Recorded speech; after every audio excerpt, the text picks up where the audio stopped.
안녕하세요. 모덤TV 최재근입니다. 2011년 후쿠시마 원전 사고가 일어난 지 벌써 8년이 됐습니다. 우리나라에서도 일본 제품 불매운동과 맞물리면서, 그리고 또 도쿄올림픽 개최를 앞두고 일본 방사능 오염을 경고하는 목소리가 잇따라 터져나오고 있습니다. 그래서 그동안의 자료들을 모아 일본의 방사성 오염 실태가 어느 정도인지 알아봤습니다. 자, 먼저 일본에서 생산되는 어떤 먹거리에 대해서 좀 알아봤습니다. 자, 이거 살펴보니까 일본 정부가 조사한 게 있더라고요. 모두 17만 1925건의 농수축산식품을 대상으로 해서 조사한 겁니다. 뭐를 조사했냐고요? 방사능 물질인 세슘입니다. 세슘의 검출을 갖다가 검출되는지 하는지를 조사했습니다. 그 결과 놀라웠습니다.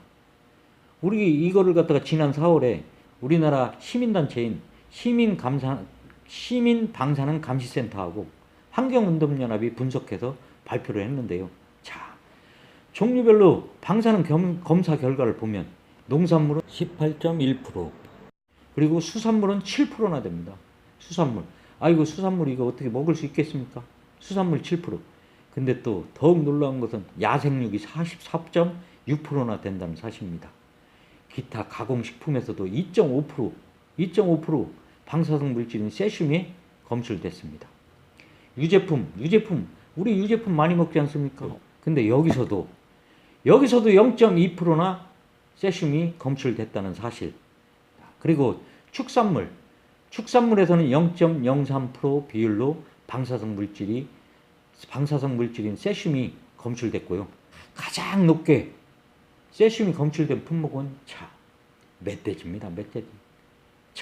기준치가 100 베크렐이거든요. 근데 이거보다 무려 52배. 여러분 상상이 됩니까? 52배. 무려 52배인 5200 베크렐이 검출됐고요. 그 다음에 흰뺨, 아이고 발음도 힘드네요. 흰뺨 검둥오리는 1300 베크렐. 그리고 반달 가슴공에서도 670 베크렐이 검출돼 충격을 주고 있습니다. 수산물의 경우 한번 살펴볼까요? 수산물.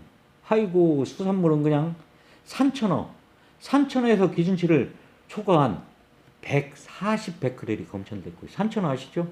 거기에서 140 베크렐이 검출됐고요.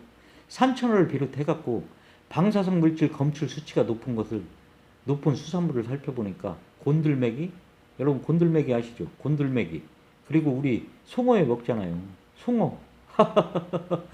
아이고, 남성들 경력에 좋다는 뱀장어 조심해서 드셔야 되겠습니다. 뱀장어, 은어, 황어, 아이고 도다리도 있습니다. 도다리, 붕어 등으로 아이고 방사성 물질인 세슘이 엄청 높게 나왔다는 거. 자, 수산물 먹을 때 일본산인지 아닌지 꼭 확인 2번, 3번 확인 바랍니다. 자, 농산물은 어떨까요? 두릅류에서 세슘이 무려 기준치 7배를 초과한 780 베크렐이 검출됐고요. 그리고 고사리하고 죽순하고 거기에서는 430 베크렐. 자, 버섯류는 총 1380건 중 두 개 중에 하나꼴인 713건에서 세슘이 검출되어 우리에게 정말 충격을 주고 있습니다. 그러면은 수산물을 가공한 가공식품은 어떨까요? 말 하나 마나 아니겠어요? 가공식품에서도 방사성 물질 세슘이 그대로 검출됐습니다. 국회 보건복지위원회 김광수 의원이 2014년부터 2019년 6월까지 수산물 수입금지 일본 8개縣에서 가공식품 조사한 바에 따르면 말이죠. 일본에서 수입된 가공식품 가운데 35건 16.8톤에서 방사능이 검출된 것으로 나타났습니다. 가공식품도 안전하지 않다라는 거, 그걸 아시겠죠? 근데 이 세슘이 왜 위험한지 아십니까? 전문가들이 하는 얘기를 한번 들어보세요. 전문가들에 따르면 방사능에 오염된 음식이 몸 안에 들어오면 말이죠, 갖가지 방사성 원소가 우리 몸 곳곳을 공격합니다. 방사성 원소가 우리 몸 곳곳을 공격하기 시작하는 겁니다. 그 중에 세슘은 뭐를 하는지 아세요? 세슘은 혈액과 근육으로 이용해서 DNA 구조를 변형시킵니다. 그럼 어떻게 되겠어요? 기형아, 기형식물, 그리고 돌연변이, 그런 것들이 발생하겠죠. 아이고, 엄청나게 위험한 것입니다. 그리고 요도하고 스토론튬은 갑상선 아시죠? 갑상선. 그리고 뼈를 공격해갖고 뼈가 물러지거나 갑상선 암을 유발합니다. 자, 우리가 많이 들은 또 방사성 물질 있죠. 플루토늄은 폐 문제를 일으킨다고 합니다. 그런데 그래도 성인은 그래도 조금 나을 수 있어요. 근데 어린이하고 노약자 절대 이거 피폭되면 안 됩니다. 일본 가신다고 할 때 어린이 노약자 모시고 가면 더 위험한 겁니다. 더 큰 문제는 지금은 괜찮을 수 있어요. 그러나 이게 후대로 넘어간다는 게 문제입니다. 10년, 20년 있다가 나타난다는 거. 그래서 그게 더 큰 문제거든요. 여러분들이 지금 가서 그게 피폭됐다고 해서 지금 나타나는 게 아니라 여러분의 자식의 자식들한테 나타난다고 생각해 보십시오. 여러분, 이런 데 가실 수 있겠습니까? 진짜 위험스러운 일이 아닐 수 없습니다. 자, 그러면 이러한 농산물을 키우는 땅은 어떨까요? 진실 위에 핫스팟을 조사하는 사람들이라는 일본 블로거가 도쿄를 돌아다니면서 도쿄도내 미츠모토 공원을 돌아다니면서 조사한 결과를 발표했는데요. 해당 블로거에 따르면 해당 블로거는 지난 2월 17일부터 5월 19일까지 도쿄도내 미츠모토 공원 15곳의 토양을 조사했다고 합니다. 근데 참 충격적인 것은요. 모두 4곳에서 방사선 관리구역의 설정 기준이 1평방미터당 4만 베크렐이거든요. 이거를 초과하는 방사능 오염이 측정됐다고 합니다. 도쿄 땅도 안심할 수 없게 된 거죠. 가장 높은 것은 77,085 베크렐이었거든요. 그리고 그 뒤를 이어서 63,540 베크렐, 54,157 베크렐, 42,410 아이고, 1평방미터당 4만 베크렐을 넘는 지역이 4곳이나 됐다고 합니다. 근데 여러분, 1평방미터당 4만 베크렐, 이것이 의미하는 것이 뭔지 아세요? 진짜 가로 1m, 세로 1m 땅에 세슘 137, 아까 세슘이 뭐라고 했습니까? DNA를 변형시킨다고 했죠? 예? DNA를 공격한다고 했습니까? 그런 방사성 물질이 핵분열을 통해서 1초에 무려 4만 개 방사성 물질이 핵분열을 일으켜서 1초에 4만 개가 발생한다는 뜻입니다. 1초에 4만 개가 발생한다라고 하면 아이고, 시간당으로 생각하면 얼마일까요? 3,600조를 곱해보세요. 하하하, 어마어마합니다. 그 물질이 지금 공기 중에 떠다닌다라고 생각을 해보세요. 그걸 여러분들 일본 도쿄 공원에 가서 그 지나가면서 그거를 마셨다고 생각해 보십시오. 일본이요, 방사선 관리구역으로 지정을 하면 어떻게 하는지 아세요? 출입 통제를 합니다. 그리고 18세 이하의 노동이 금지됩니다. 왜? 아동이나 청소년들, 그리고 노약자들한테 가장 위험하니까요. 그리고 취식, 먹는 거 금지됩니다. 그리고 음식물 섭취도 제한되는 그러한 조치들이 이루어진다고 합니다. 그런데 전문가들이 또 경고합니다. 전문가들은 핵 사고가 나면 세슘뿐 아니겠죠. 세슘뿐만 아니라 수백 개의 방사성 물질이 나온다고 합니다. 그런데 대부분은 반감기가 짧아서 사라져요. 단시간에 사라지는데 세슘과 같은 물질은 오래오래 남는다고 합니다. 그러면서 세슘 137 외에 다른 물질의 오염까지 합치면 세슘만 지금 이 사람이 조사한 거 아닙니까? 근데 세슘 말고 사라지지 않은 오염물질이 또 있을 겁니다. 그런 오염물질까지 합치면 어떻게 되겠어요? 더 위험하겠죠. 그래서일까요? 후쿠시마 원전 사고 이후 각종 질병 발생이 크게 증가하고 있습니다. 이런 것과 관련해 갖고 일본 의사들이 지난 2017년 2년 전에 왔었지 않습니까? 예? 우리나라 국회에서 심포지엄 열 때 원전과 건강, 일본 후쿠시마와 한국 원전 주변 그거에 대한 조사 결과를 갖다 발표한 게 있습니다. 심포지엄에서.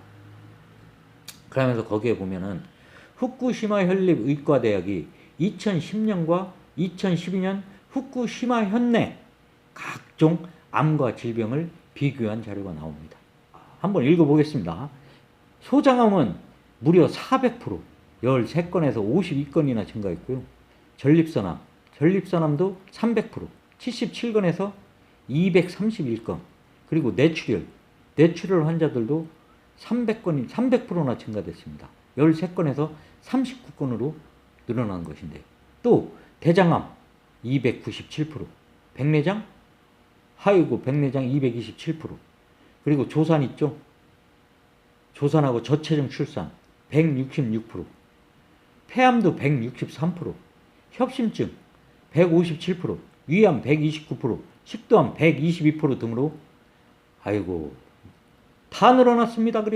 그리고 후쿠시마현의 현민 건강조사 검토위원회의 자료에 따르면 2011년 사고 이후에 확인된 소아 갑상선암 환자가, 어린이들 갑상선암 환자가 197명 중에 수술 후 확진 판정이 160명이나 된답니다. 자, 이는 인구 1,500명에서 2,000명당 환자 1명인 건데, 전 세계 평균보다 무려 100배 이상 높은 발병률입니다. 성인도 마찬가지입니다. 2010년과 2014년을 비교해보면 갑상선암 확진자의 경우 남성은 50% 이상, 여성은 2배 이상 늘었다고 합니다. 참. 이 같은 결과에 파문은 커지고 있지만, 진짜 이거 파문 커지고 있지만 일본 정부는 이를 공식적으로 인정하지 않으려고 해요. 그게 문제입니다. 투명하고 정확하게 검증을 받아야 되는데 검증을 받지 않겠다고 뻗팅기는 겁니다. 이게 더 큰 문제 아닙니까? 근데 일본 정부 뭐라고 했죠? 원전 사고 현장에서 70km 떨어진 야구장, 야구한대요. 그렇게 하고 100km 떨어진 축구장에서 축구한답니다. 자, 성화봉송도 한답니다. 후쿠시마에서 얼마 떨어지지 않은 곳도 돌아갔고. 자, 진짜 이 정도면 일본 정부, 진짜 일본 정부 진짜 미친 거 아닙니까? 진짜 미친 거 아닙니까? 이러니 일본 방사능 오염을 우려하는 세계의 목소리가 커지지 않을 수 있겠습니까? 자, 최근에 보도된 거 쭉 잇따라 보도되고 있지 않습니까? 우려하는 목소리들이. 미국의 유력 시사주간지 더 네이션 뭐라고 했습니까? 지난 7월 5일 후쿠시마는 올림픽을 치르기에 안전한 거라는 제목의 기사에서 뭐라고 했습니까? 일본 정치인들 그리고 체육회 관계자들이 미사 여부로 안전하다고 하지만 결코 안전할 수 없고 그렇게 되지도 않는다라고 경고하지 않았습니까? 그리고 호주의 나인 네트워크, 그리고 거기에 호주 방송인 나인 네트워크의 시사 프로그램 60미닛 60분에서는 뭐라고 했습니까? 지난해부터 방사능 전문가들과 함께 후쿠시마 일대를 직접 찾은 모습을 공개하고서 도쿄올림픽의 방사능 오염성 너무 심각하다라고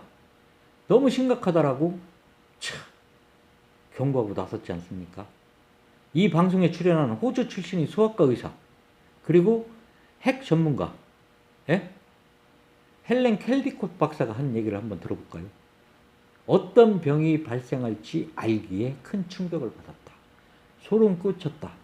소름이 끼치고 재앙이다라고 얘기하고 있습니다. 이에 앞서 지난해 3월 그린피스가 또 얘기한 게 있지 않습니까? 그린피스 7년 만에 보고서를 냈죠. 후쿠시마를 돌아보며라는. 거기를 통해서 후쿠시마 인근 방사능 오염은 이 세계에서 끝나지 않는다고 했습니다. 22세기까지 지속될 정도로 심각하다라고 밝혔습니다. 이거 경고입니다. 이 세계에 끝나지 않는 22세기까지 계속돼. 그럼 22세기에 끝날까요? 모르겠습니다. 과학이 발전해서 그거를 갖다 걷어낼 수 있는 기술이 생긴다고 한다면 모르겠지만, 그렇지 않다면 23세기, 24세기 영원히 계속될 지수가 있습니다. 요즘 일본이 원전 오염수를 갖다가 앞바다에다 던진다고 하는데, 앞바다에 다 방출한다고 하는데, 그 물이 돌아다니다가 우리 한국에도 오고 미국에도 가고, 그렇게 되면 어떻게 되겠습니까? 전 세계인들이 죽을 수도 있는 일입니다. 자, 어떻습니까? 이렇게 쭉 살펴보니까 일본 방사능 얼마나 위험한지 이제 아시겠습니까? 일본 제품 불매운동, 일본 방사능 오염 실태, 모듬TV가 항상 함께 하겠습니다. 감사합니다.